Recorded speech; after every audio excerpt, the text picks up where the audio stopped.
but this was a question that came in from Nadia, in which she asked, what kind of training did you do for IronMan 70.3 Barcelona? So basically, last year, kind of at this same time, I know we spoke about the New Year goals a few weeks back. Yeah. I basically put myself in the deep end in registering for a half Ironman. Had never done anything of the sort, had never done any real professional swims, not professional, but any sort of noteworthy swims, and had never really done any cycling either. So really just put myself in the deep end, pushed my boundaries, and set myself a challenge to do this in May, which was May of this year.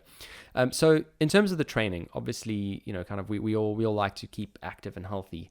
So when signing up to something like this, there was obviously a natural shift towards endurance.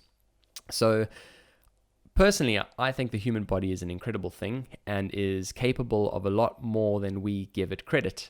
So, Barry, I know you yourself have done sort of half marathons before, and just in terms of that mental shift, I think, I'd like to kind of hear your take on it. So in the beginning, when you first started running, 5 kilometers seemed like a far distance, right? So if we think about, just our general walking, obviously in South Africa, we do a lot of our commuting in cars and not too much walking. But yeah, so when you kind of progressed from, okay, now 5K is a normal thing, how did you make that shift to a 21? Yeah, so kind of you kind of touched on the key thing there. It becomes mental, right? It goes beyond the physical and becomes mental. So in that initial stage, it's an act of getting off the couch. It's the act of getting your body into a state where you can get your heart rate up and it can keep going for a regular amount of time. But there reaches a point, and I would say it's probably around the 10K mark or so, where once you get to 10Ks, you can do any distance after that, physically, if you believe you can, and if you can push through the mental pain you're going to go throughout that experience. And so the reason people aren't able to push on to half marathons and ultras and stuff is purely mental. It's a belief thing that I can't actually do it. What you find with guys who do these crazy marathons, and I'm very inspired by a lot of the guys who are running 100-mile races and 200-mile races and crazy things. You listen to them speak, and they say that they thought the body would give up. They thought the body would quit. They thought that the body wouldn't be able to do it. And the body just keeps going. It keeps going. It keeps going. It keeps going. And so it's a mental battle. It's being able to push through that pain and understand that's the only way to finish something like that is just not to quit. And every single minute you want to quit because your body hurts and everything hurts and you're breathing heavily and you want to stop. And the guys that finish those races are the guys who don't quit. And so that's why I think that's where it comes from. I don't know if you agree with that.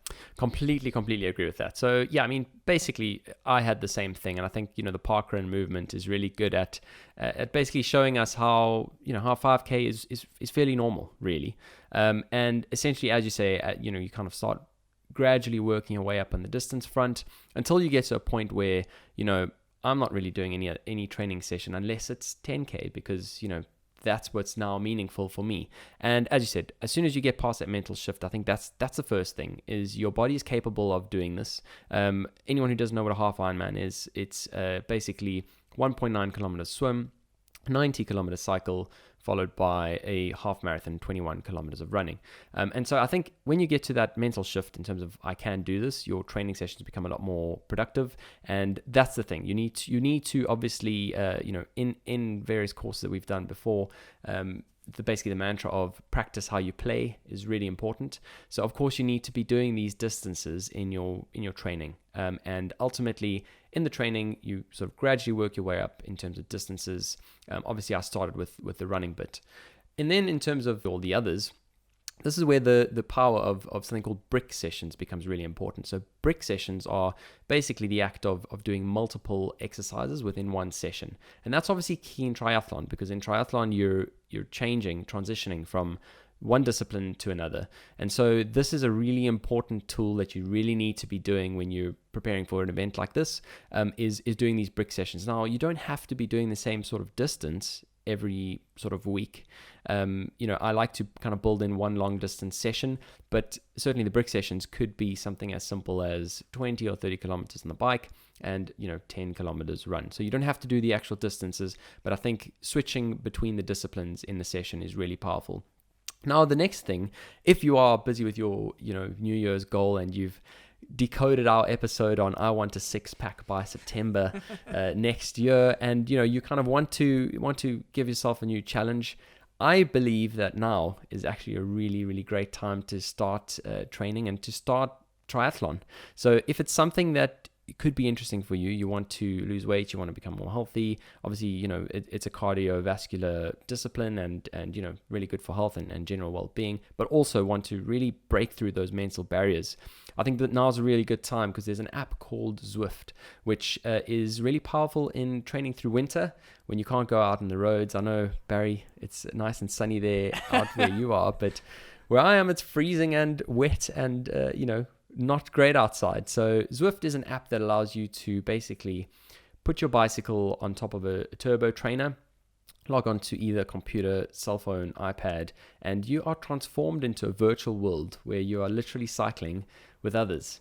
Again, cool. In terms of looking ahead, yeah, this is great tech. And in terms of the workouts that they have loaded on there, they have basically launched a Tri Academy 2020, and anyone can sign up. And essentially what that has is a preset list of workouts on the bike and running as well if you want. All you need is basically a treadmill that you have access to, and of course you need to buy a tracker of sorts. But certainly if you're keen to get going, I think now is a great time. Definitely look up the Zwift Tri Academy. This is not sponsored at all, but yeah, I definitely think now is a good time to get into triathlon.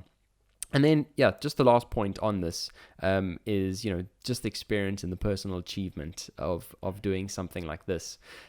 It was basically I've done a vlog on my YouTube channel of basically the whole experience, and kind of the hype and the sort of nerves and excitement leading up to the race itself.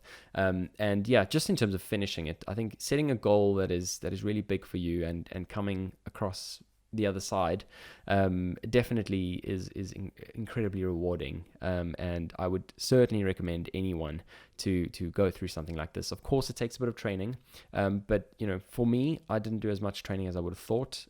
Maybe 3 or 4 sessions a week plus a long one on a weekend, and I really just split the disciplines in terms of the shorter sessions and really just built in 1 or 2 brick sessions on the weekend. That's really all it took for me, but as Barry said, I think mental shift is needed, and we are capable of amazing things. Let's all achieve our true potential. Totally agree. And Chad, I must say I was very inspired by watching your journey and watching your training process and seeing you finish that. I knew it mattered a lot to you, and kind of when I was watching that, I kind of got the bug as well, and so maybe one day I'm going to get into that world. So those are great suggestions. Yeah. There we go. Fantastic. Well, yeah, that would be good. It would be good to see you on Zwift sometime soon.